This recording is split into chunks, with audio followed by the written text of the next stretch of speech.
Hello YouTube, this is Yolanda from Rush Dimension. Today I'm bringing you a $50 Crusadia deck profile. We had a $50 tournament and I got second place with this deck. I actually ended up winning this Dawn of Majesty mat. Very cool. So I'll start with the main deck. I played 3 Maximus. This being able to target one of your Crusadia Link monsters you control, and then the battle damage it inflicts is doubled. So this helps you OTK. Then Borea, being the tuner of the deck, letting you go into your synchro monsters, and also if your Crusadia monster or monsters would be destroyed by battle or card effect, you can just banish this in the graveyard instead. Then Draco, being your other level 4 other than Maximus of the Crusadia monsters. This card lets you add back one of the Crusadia monsters in your graveyard. You normally would add back your monster that was normal summon so that you can still use its effect to special summon to his own link monster points to. Next is Reclusia. When this card is normal or special summoned to his own link monster points due, you can then target one Crusadia monster you control and one monster your opponent controls, and then you destroy both. This being able to get rid of one of the proper monsters your opponent has, or just baiting out of the gate. Then lastly, Lioness. This card is also pretty awesome when you're going for the OTK, being able to do piercing damage. Pretty good. Then for the extenders, I play 3 Parallel Exceed. This is used for chain blocking for your Magius, and then also getting you 2 link falls on the field to go into your exceed plays, or just using it to link climb into what you need. Next I decided to play 2 Gigabyte. So this is also a level 4. You can special summon it when Magus is on the field, because you control spellcaster type. Then if you're able, you can also use this to go into your Dweller, which I also play in the extra deck. Then the Dweller will actually gain an extra 500 attack. And then lastly, World Legacy World Crown. This can also get rid of a problem card on your opponent's side of the field, or bait out a negate by tributing itself and targeting one of your opponent's monsters to negate the activation and destroy it. You can only use this on a monster that was special summoned from the extra deck. Otherwise it's also an extender. Next I played quite a few Kaijus.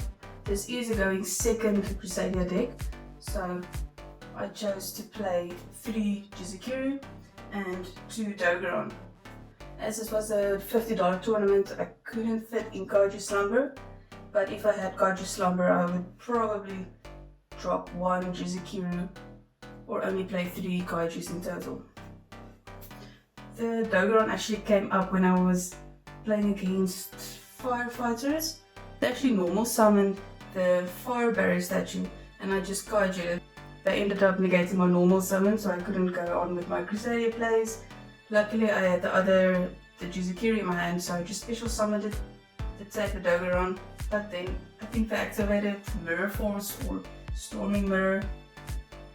Anyways, so I didn't have any cards on the field. He couldn't end the duel the next turn, so when it was time for me to play again, I OTK'd him. Then I managed to play Effect Veilers for the hand traps. This was probably one of the most expensive cards in the deck. So I played the Effect Veilers, and then also I added 3 Forbidden Chalice just for that extra monster negate.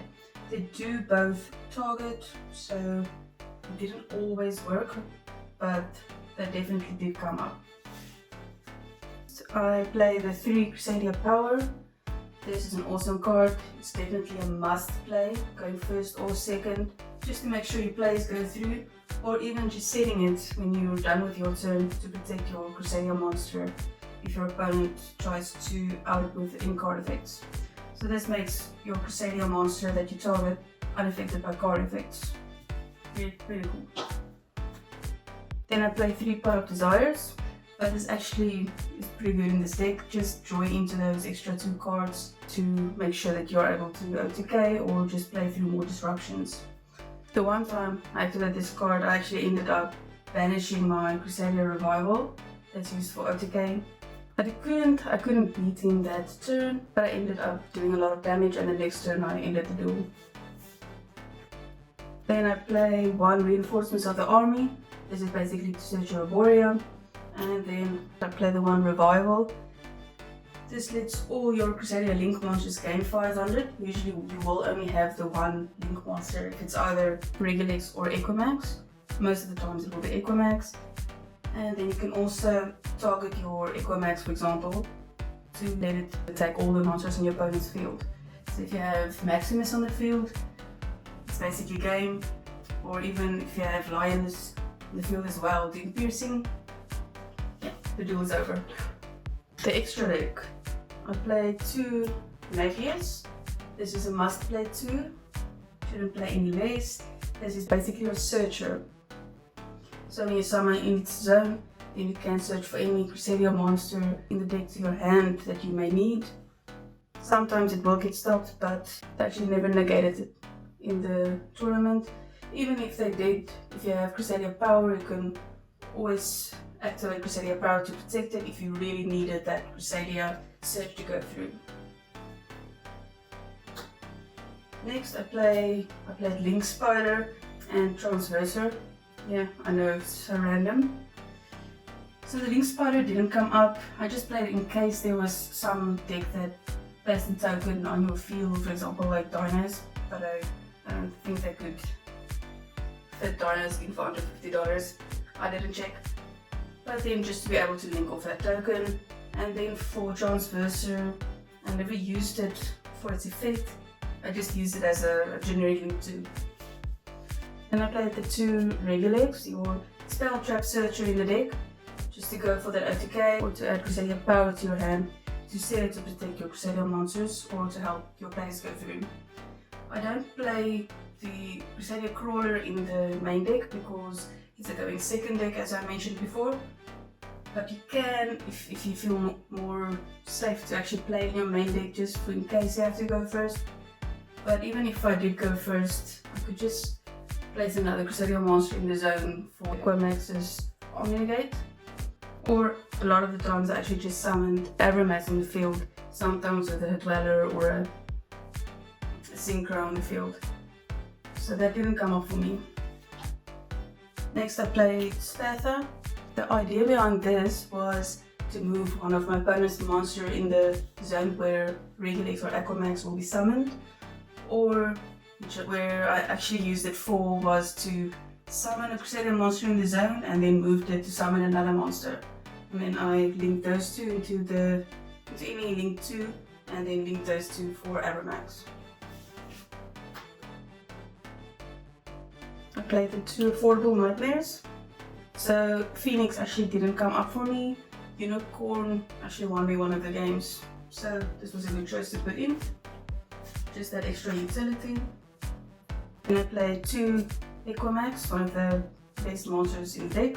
Getting the attack of all the monsters in its link zones. You can summon Maximus in the one to get its attack and then target it for the double damage, or Lioness to do piercing. And obviously the best is when you actually kaiju your opponent and put it in the top zone. And of course it's also an Omnigate as I mentioned before. Then I play 1 Abramax. This is really irritating for most players to out. So this monster cannot be targeted with card effects, and also your opponent cannot attack any monsters except for this one. And then during battle calculation, you can quick effect activate this effect to gain the attack of your opponent's monster. So you can't be out with battle as well, except if they actually negate the effect to gain the attack. The best is to summon this through using IP as well, so then they have to negate it twice. And then also the effect, if they do send this card to the graveyard, then you can actually shuffle one of the cards on the field into the deck. Pretty insane card. Next I played Zeraboris. I didn't actually use it in the tournament, but this is your non-target removal in the deck. So when a monster is summoned to its link zone, or to any link zone actually, then all the cards on the field are banished, and then in your next standby phase, this card gets special summon back.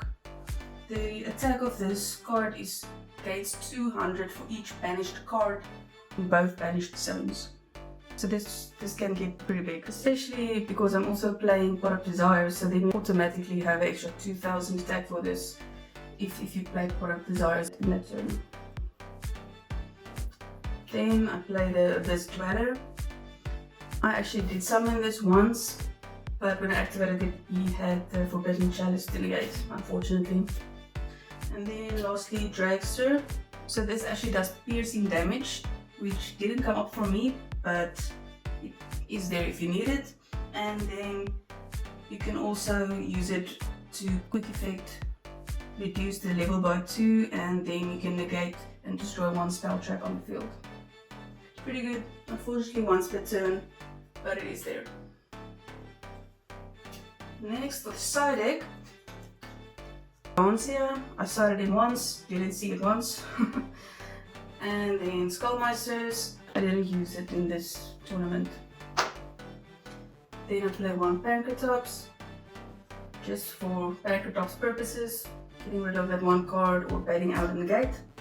Then 3 MSTs, couldn't fit in Cosmic or Twin Twisters. I actually ended up using all 3 in that duel against the Firefighters. It helped me out a lot. Obviously if it was Twin Twisters it would have been much better, but it definitely did its job. Then for going first, I played the Breakthrough skill and the one Crawler. So when I knew I was going to go first, then I started this in just for the targeted monster negate in your opponent's turn, and then the next turn you can actually banish it for another monster negate. The idea behind this was pretty solid, but I didn't see it when I started in. The Crawler, I also started in when I was going first, but I didn't actually use it. And the effect to add a World Legacy card from your deck to your hand. I don't play Succession in this deck because it couldn't fit in because of the $50 budget, but normally you would play 1 or 2 Succession, so then you can actually search it through this card. The only target for this card in this deck was the World Crown, but as I said, it didn't come up for me. And then lastly, the Red Reboot. Started in twice, didn't see it, but would have been excellent. In the last duelist I play against, which I actually lost 2-0, it was pretty bad. He played a sort of pendulum deck, but with the barrier statue, the wind barrier statue. So I actually didn't have any outs in my deck, and when he summoned it, I couldn't out it. And that's it. Enjoy the combos.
that was my $50 Crusadia deck profile for today. Jacob May actually also put up his deck he played August. It went pretty well. He said he really enjoyed playing August after all this time again. But anyways, that deck profile coming up soon. Please like and subscribe, comment any thoughts below, hit that notification bell, and we'll see you next time.